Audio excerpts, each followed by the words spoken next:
Exemplo 2.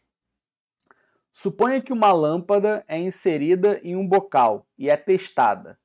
A probabilidade do teste ser positivo, lâmpada a acender, é 3/4 e, portanto, a probabilidade do teste ser negativo é 1/4. Assuma que estamos testando um grande suprimento de lâmpadas.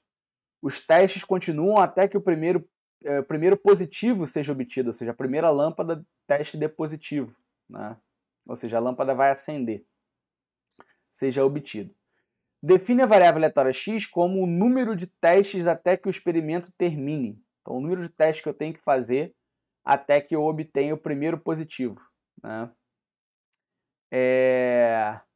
E mostre sua função de distribuição de probabilidade. Tá? Beleza.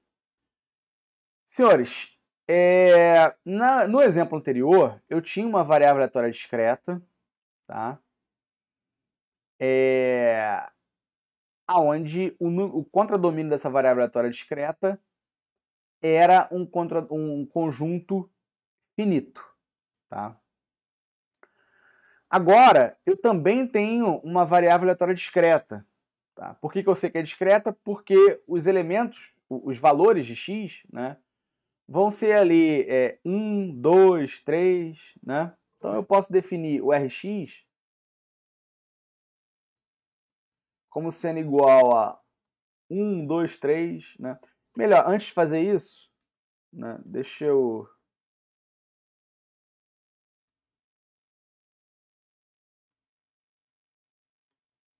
mostrar o espaço amostral aqui do meu experimento, né? Então aqui nesse primeiro elemento aqui do meu espaço amostral, eu fiz o teste, foi positivo, terminei, né? Aqui eu fiz o primeiro teste, deu negativo, depois eu fiz o próximo teste, deu positivo, terminei. Aqui eu fiz 2 testes, deram negativos, mais um teste deu positivo, eu terminei. Então meu espaço amostral é esse aqui. Repara que meu espaço amostral é um espaço amostral infinito, né?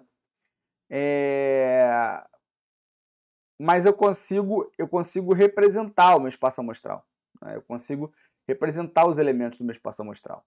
Tá? Beleza. Então, a gente pode definir essa variável aleatória x, né? E aí o Rx ele vai poder assumir valores como 1 é o menor, né? Eu fiz um teste e já foi positivo, né? 2, 3 e assim sucessivamente.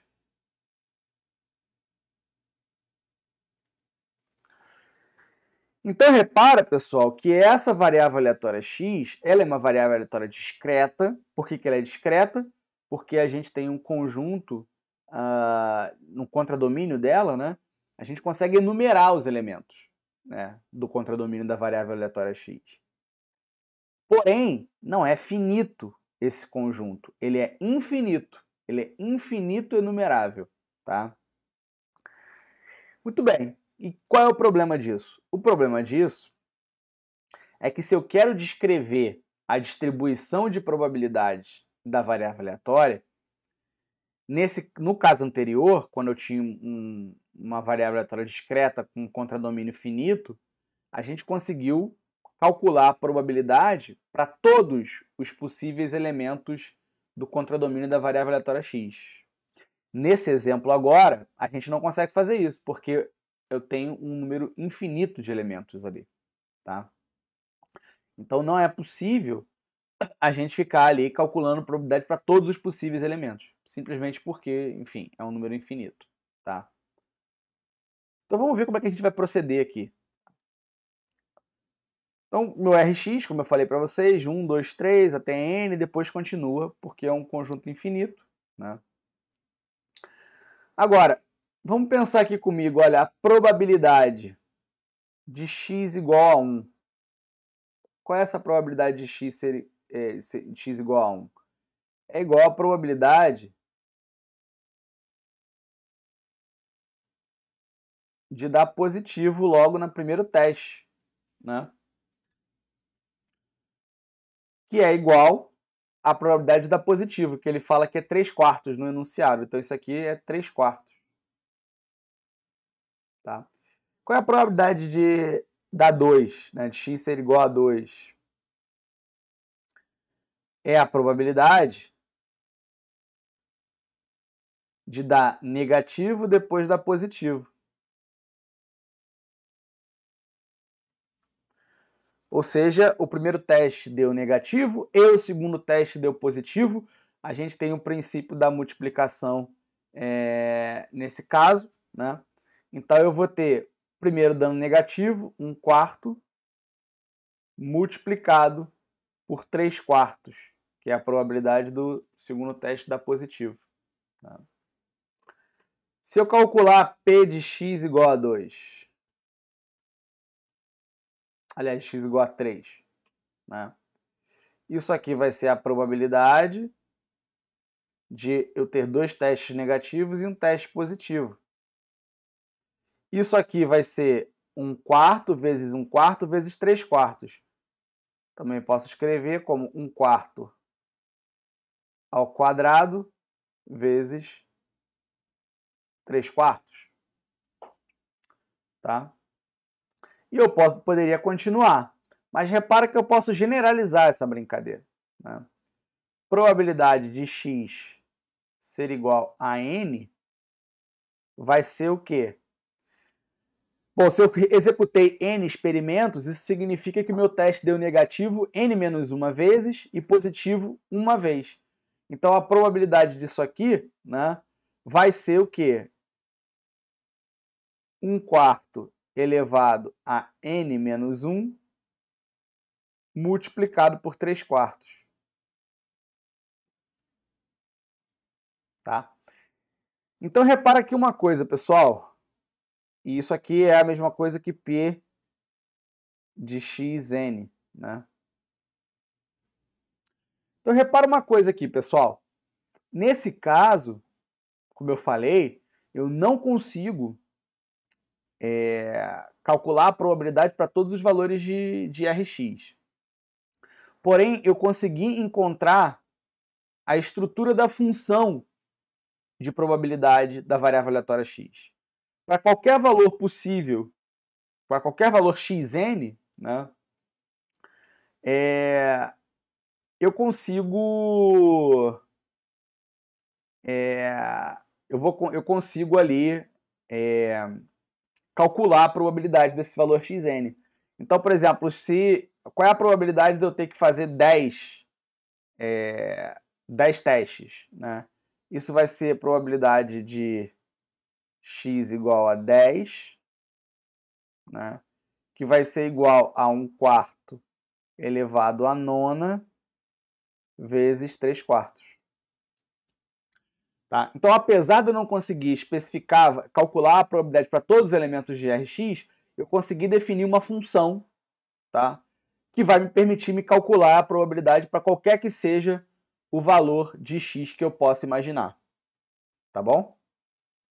Então, galera, quando a gente tem uma variável aleatória discreta, mas cujo contradomínio seja infinito, para que a gente possa caracterizar o modelo probabilístico dela, né, para que a gente possa caracterizar as características de probabilidade dela, a gente precisa encontrar uma função de distribuição de probabilidade. Uma função que permita a gente calcular a distribuição de probabilidade para cada um dos valores de x. Tá bom? Nesse caso aqui foi possível. Tá? Então, é o que eu mostrei para vocês. Né? O P de n vai ser igual vai ser x igual a n, que vai ser dado por essa formulação, né? Por essa função. Um detalhe aqui, pessoal, é o seguinte. Eu posso mostrar para vocês que essa função que eu defini aqui, que eu encontrei aqui, ela de fato é uma função de probabilidade. Como é que eu mostro isso? Mostrando para vocês que se eu fizer o somatório usando essa função aqui para todos os valores de Rx, eu tenho que encontrar um. Então, repara que esse somatório de n, de i igual a n até infinito, né? Aqui seria de i igual a 1, né? Isso aqui é de i igual a 1 até infinito, né? vai ser dado por o quê? 3/4, que é x igual a 1, mais 1/4 vezes 3/4, que é x igual a 2, mais 1 sobre 16 vezes 3/4, que é x igual a 3, né? E assim sucessivamente. Agora repara aqui o seguinte, olha, para todos esses possíveis valores, né? Para todos esses componentes desse somatório, eu sempre vou ter o 3/4 multiplicado, então eu posso colocar o 3/4 em evidência. Se eu coloco o 3/4 em evidência, eu vou ter o seguinte, 3/4 vezes 1, mais 1 sobre 4, mais 1 sobre 16, mais e assim sucessivamente. Isso aqui é a mesma coisa, só escrever aqui, ó, 3/4 vezes 1, né, mais 1/4, mais 1/4 ao quadrado. Depois eu poderia ter mais 1/4 ao cubo. Tá? Então, assim ficou o meu somatório. Tá? Só que quando a gente olha para isso aqui, tá? A gente nota que isso aqui, na verdade, é uma série geométrica. Tá? Esse carinha aqui, e aqui sucessivamente, né? Tem um ponto, ponto, ponto aqui. Então, isso aqui é uma série geométrica. E a gente já sabe que a série geométrica converge para 1 sobre 1 menos r para qualquer r cujo módulo seja maior do que 1. Né? Então, se a gente olhar para isso aqui e definir que r é igual a 1/4, né? Então isso aqui vai ficar 3/4 vezes 1 mais r mais r ao quadrado mais r ao cubo e assim sucessivamente, tá? Que é a série geométrica, como eu falei para vocês, tá? E que converge para 1 sobre 1 menos r. Então vai ficar 3/4 vezes a convergência da série geométrica, 1 sobre 1 menos 1/4, e isso aqui dá 1. O que mostra que essa função distribuição de probabilidade que a gente encontrou, de fato, é uma função de probabilidade. Tá bom? Um detalhe aqui adicional, pessoal, é que a gente poderia, na verdade, estar interessado em calcular a probabilidade de um evento associado a essa variável aleatória x. Então, o evento o experimento termina depois de número par de repetições. Tá? Então, eu quero calcular P de A. Tá? Então, como é que vai ser P de A? Vai ser a mesma ideia que eu usei para calcular os outros casos. Tá? Igual o que a gente fez ali para calcular, para mostrar que a função era uma função de probabilidade. Né? Então, P de A vai ser o seguinte, ele vai ser dado pelo somatório de 1 até infinito de P de 2n. Né? Por quê? Porque toda vez que eu tiver n igual a 1, por exemplo, aí eu vou calcular para P de 2, né? 2 repetições do experimento. Se n for igual a 2, vou calcular para P de 4. Né? Então isso aqui vai me dar a probabilidade do número de repetições ser par. Tá? E a gente vai ver, de novo, a gente vai ter a mesma ideia. Ó. A gente vai ter 3 sobre 16, né, por exemplo, para n igual a 1, eu estou calculando para 2, né, para x igual a 2. A gente já viu que para x igual a 2, se eu voltar aqui, x igual a 2, eu tenho um valor de 3 sobre 16. Ó. Tá? Então, para x igual a 2, 3 sobre 16. Para x igual a 4, 3 sobre 256. E assim sucessivamente. Tá? Então, isso aqui vai dar 3 sobre 16, mais 3 sobre 16 vezes 1 sobre 16, porque eu pude abrir esse 3... eu consegui abrir esse carinha aqui, né? Esse 3 sobre 256 como sendo 3 sobre 16 vezes 1 sobre 16, que é o que está aqui, ó. E aí o próximo vai ser 3 sobre 16 vezes 1 sobre 256 e assim sucessivamente. Tá? Então repara que a gente tem de novo a série geométrica se a gente colocar o 3 sobre 16 em evidência. Vai ficar 3 sobre 16, que multiplica 1 sobre 16, mais 1 sobre 256 e assim sucessivamente. E o R, nesse caso, vai ser 1 sobre 16. Né? Então isso aqui é a série geométrica, a gente já sabe que isso converge, né? Então, 3 sobre 16 que multiplica 1 sobre 1 menos 1 sobre 16, e o resultado disso aqui dá 1/5. Tá?